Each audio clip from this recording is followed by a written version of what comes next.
বাংলাদেশে যদি বলি ইসলামী দল বলতে একটা দলই, সেটা হচ্ছে বাংলাদেশ জাতীয়তাবাদী দল বিএনপি।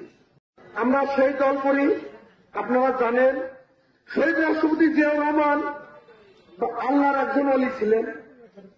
আমরা এমন একটি দল করি যে আল্লাহর অলির দল।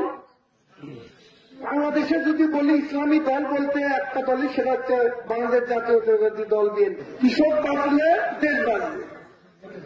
বাংলাদেশের যত বড় বড় ইন্ডাস্ট্রি হোক, অফিস আদালত হোক, কৃষক যদি আজকে শস্য না ফলায় কারোর মুখে অন্ন জুটবে না।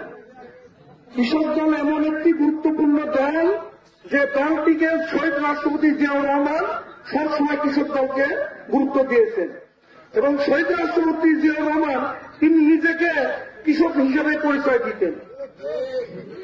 আমরা সেই দল করি। আপনারা জানেন শহীদ রাষ্ট্রপতি জিয়াউর রহমান আল্লাহর একজন অলি ছিলেন। বাংলাদেশের মুসলিম দেশ হিসেবে পরিচিত হতে করেছে শহীদ রাষ্ট্রপতি জিয়াউর রহমান। ওআইসি গঠন করেছেন শহীদ রাষ্ট্রপতি জিয়াউর রহমান।